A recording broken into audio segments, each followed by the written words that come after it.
Hi, my name's McCullough Young. I'm going to tell you about my endeavour, Walk a Mile in My Shoes.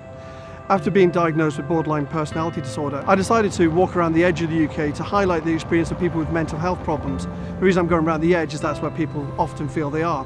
I felt it was important to get out there and challenge mental health stigma one conversation at a time.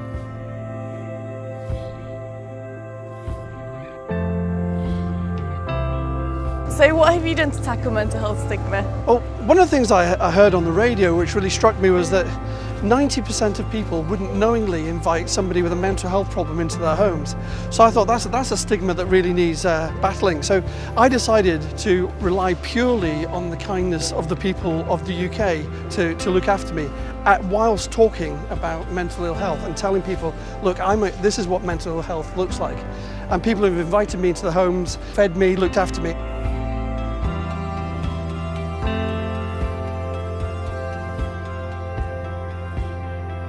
So how can just walking and talking help?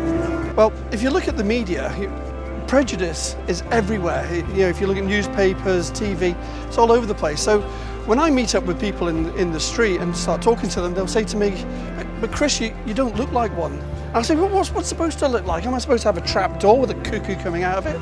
So it's having that bit of humour that sort of helps conversation. The other thing is, mental health professionals and people with mental health problems, they often meet up at points of real conflict.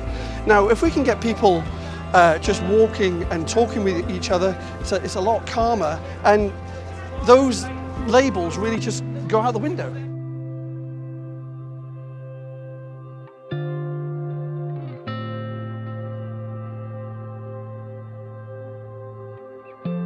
So tell me, Chris, how have people reacted to you?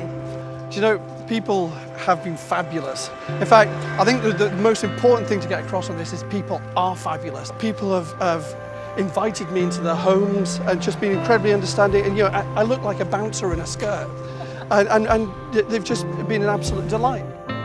People will sometimes use clumsy words and they're not meaning to be stigmatizing. So when people say, I hope you don't mind me saying, but you're a bit crazy for what you're doing, you're a bit mad, I don't sort of dive in there and say, I don't approve of that language, because if I did that, I'd be stopping dialogue, and that is absolutely what I don't want.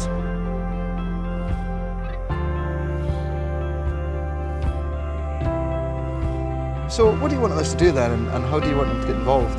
Yeah, I want people to start with themselves. Think to yourself, what do you do to stigmatise other people? Because we all have prejudices.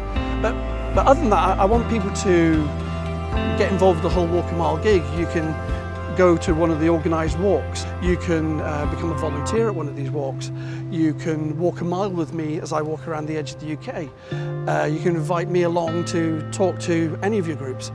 The thing that I want most for people though is next time you approach a stranger and you're going to talk to them, imagine to yourself that this person is going to be fantastic, they're going to be a great person, and you won't be disappointed.